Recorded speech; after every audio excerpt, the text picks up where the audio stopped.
Hey guys, in this video we are going to study पदार्थ विज्ञान chapter 1। तो start करते बिना किसी देरी के सबसे पहले आता है दर्शन। दर्शन किसे कहते हैं? दृश्यते अनेन इति दर्शनम। मतलब कि सत्य तत्व का जिससे ज्ञान होता है उसे हम दर्शन कहते हैं। हमारी आत्मा है, उसको सत्य तत्व का ज्ञान होता है, यानी कि दर्शन करने वाला दृष्टा कौन है? हमारी आत्मा। दृष्टा यानी जो दर्शन करता है, और दर्शन यानी सत्य तत्व का ज्ञान।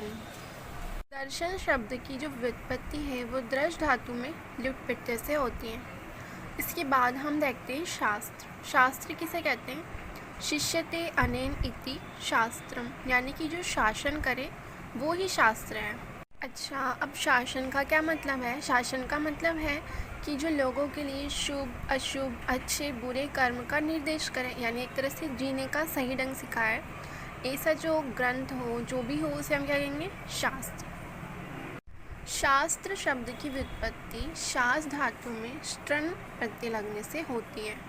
इस नोट्स के अंदर सिर्फ में इम्पोर्टेंट और इसके बाहर कुछ नहीं आएगा, ऐसा पार्ट कवर करेंगे हम लोग। ये सारे इम्पोर्टेंट टॉपिक्स इसके अंदर कवर हो जाएंगी, कोई भी चीज़ इसके बाहर से नहीं आने वाली। नेक्स्ट है दर्शन का उद्भव, यानी दर्शन कब उत्पन्न हुआ, कब आया? तो इसका आंसर हमें मिलता है वैदिक काल में। समानांतर यानी पैरेलल, सेम टाइम में सेम। जो वेद के अंतिम भाग उपनिषद की समलोचना, यानी जो वेद के अंतिम भाग उपनिषद की उत्पत्ति हो रही थी, उसी टाइम पे हमारा षड दर्शन भी उत्पत्ति में आया, यानी दोनों समकालीन हैं। इसके बाद हम देखते हैं वैदिक काल के अंदर एकत्ववाद का सिद्धांत, द्वैतवाद और त्रित्ववाद। अब इनका बेस क्या है कि एकत्ववाद क्यों?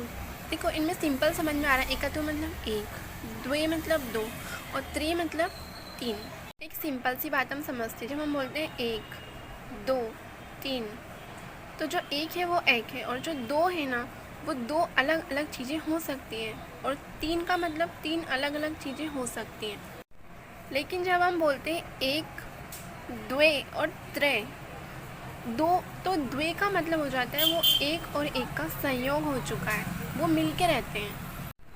सेम अगर हम त्रि बोलते हैं तो इसका मतलब वो एक, दो, तीन का आपस में संयोग हो चुका है और वो एक हो चुके हैं। तो ये तीन और त्रय में अंतर होता है। अब इसे समझते हैं, एकत्ववाद, द्वैतवाद और त्रित्ववाद। ये जो सिद्धांत थे ये हम दर्शन पढ़ेंगे, वेदांत दर्शन, सांख्य दर्शन, योग दर्शन, वैशेषिक दर्शन, न्याय दर्शन और मीमांसा दर्शन और अन्य दर्शन। तो ये दर्शन है।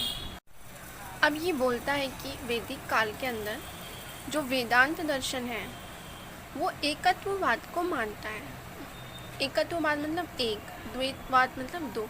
वो क्या है? एक, दो, तीन, वो है मूल तत्व। वो मूल तत्व क्या है? एकत्ववाद में एक ही मूल तत्व होगा, और वो क्या है? ब्रह्मा। यानी वेदांत दर्शन सिर्फ एक मूल तत्व ब्रह्मा को मानता है। ठीक है, इसी तरह से द्वैतवाद वाला दो को मानेगा। कौन सी दर्शन है जो द्वैतवाद को फॉलो करते हैं? वो है सांख्य दर्शन, योग दर्शन। वे द्वैतवाद को मानते हैं, यानी दो मूल तत्व कौन से? कि प्रकृति और पुरुष, इनकी संयोग को। सांख्य दर्शन और योग दर्शन द्वैतवाद को फॉलो करते हैं।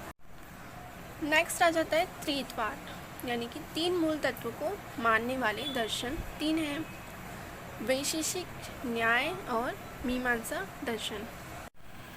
अब इसके अंदर भी दो थ्योरी है, वैशेषिक, न्याय और योग। इसने अलग तीन मूल तत्व माने हैं, और जो मीमांसा है उसने भी अलग तीन मूल तत्व माने हैं। ठीक है, तो ये वैशेषिक लिख रहा है, तो वैशेषिक, न्याय और योग ने ईश्वर, जीव और प्रकृति को तीन मूल तत्व माना है, जबकि मीमांसा ने क्या माना है? अदृश्य, पुरुष और प्रकृति। अब यहाँ पे डाउट आता है कि ये तो सांख्य योग यहाँ पे भी आ रहा है सांख्य के साथ, तो इसने तो दो ही मूल तत्व माने, और योग यहाँ भी आ रहा है, वैशेषिक, न्याय और योग, यहाँ पे इसने तीन मूल तत्व माने। तो हमको दोनों ही याद रखना है कि योग के अंदर, ये वैसे सांख्य के लिए है कि प्रकृति और पुरुष को माना है, तो अगर योग का पूछे तो नंबर 1 पे हमको तीन मूल तत्व वाला टिक करना है कि ईश्वर, जीव और प्रकृति। अब नेक्स्ट हम पढ़ेंगे टाइप्स ऑफ दर्शन। दर्शन का मतलब जैसे बताया गया था कि जिसे सत्य तत्व का बोध हो। सत्य तत्व का बोध कोई इन द सेंस कि भगवान के द्वारा सत्य का ज्ञान हो, कोई इन द सेंस कि वो भगवान को नहीं मानता, लेकिन उनको न्यू है कि हाँ एक ना एक दिन कुछ ना कुछ हो जाएगा। वो कुछ अदर फॉर्म में इनडायरेक्टली भगवान को मानते हैं या फिर बिल्कुल नहीं मानते। लेकिन दर्शन दो तरह के होते हैं, आस्तिक और नास्तिक। भगवान का मतलब यहाँ पे मूल तत्व आत्मा ब्रह्म से है। दर्शन आस्तिक 6 प्रकार के होते हैं और नास्तिक 3 होते हैं। हमारे कोर्स में अगर हम आस्तिक दर्शन देखें तो न्याय दर्शन, वैशेषिक, सांख्य, योग, मीमांसा और वेदांत दर्शन का वर्णन मिलता है। और नास्तिक के अंदर 3 दर्शन मिलते हैं, चार्वाक, बौद्ध और जैन दर्शन। न्याय दर्शन की रचयिता है महर्षि गौतम। जब हम नास्तिक दर्शन के अंदर बौद्ध दर्शन पढ़ते हैं तो उसके रचयिता होते हैं गौतम बुद्ध। इन दोनों में कंफ्यूज नहीं होना, ये दोनों अलग हैं। जो गौतम है, ऋषि गौतम, वो आदिकाल प्राचीन काल वाले हैं, जो कि अहिल्या के पति थे सतयुग में, जिनकी पत्नी को भगवान श्री राम ने शिला बनी थी, उनको पैर द्वारा स्पर्श करके मुक्ति दिलाई थी श्राप से। वो वाले जो ऋषि गौतम है वो न्याय दर्शन के रचयिता हैं। जबकि ये बौद्ध वाले वो हैं जो गौतम बुद्ध, जिन्हें हम बुद्धा जानते हैं, जिनको ज्ञान की प्राप्ति हुई थी। ठीक है, तो न्याय दर्शन गौतम ऋषि, वैशेषिक दर्शन महिषी कणाद द्वारा, सांख्य दर्शन कपिल द्वारा, योग दर्शन पतंजलि, मीमांसा दर्शन महर्षि जैमिनी द्वारा और वेदांत दर्शन वेद व्यास द्वारा रचित है।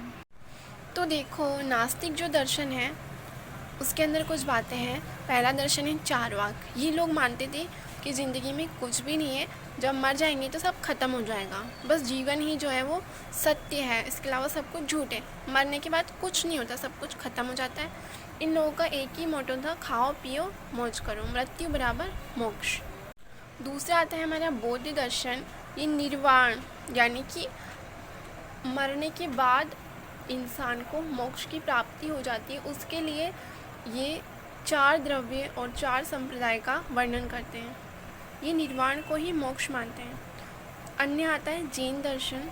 इनके अंदर ही 24 तीर्थकर हुए आदिनाथ, जिन्हें हम पढ़ते हैं, वो भी जैन दर्शन के ही थे। ये मोक्ष को ही निर्वाण मानते हैं। और जैन दर्शन के अंदर हम जानते भी, जैन जो लोग थे वो अहिंसा परमो धर्मा, ये इनका मोटो रहता है।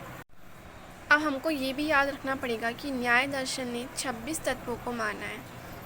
इसके साथ साथ योग दर्शन भी 26 तत्वों को ही मानता है। सांख्य दर्शन 25 तत्वों को मानता है और वैशेषिक दर्शन 6 पदार्थों को मानता है। इसके बाद हमें कुछ सिद्धांत याद करने हैं। न्याय दर्शन ने कौन सा सिद्धांत लिया? महर्षि गौतम द्वारा रचित न्याय दर्शन ने आरंभवाद का सिद्धांत दिया। वैशेषिक दर्शन में ऋषि कणाद ने परमाणुवाद का सिद्धांत दिया और सांख्य दर्शन में कपिल ने सत्कार्यवाद का सिद्धांत दिया। So I think it's enough for today. इसके बाद हम नेक्स्ट क्लास में कंटिन्यू रखेंगे। तब तक के लिए बाय।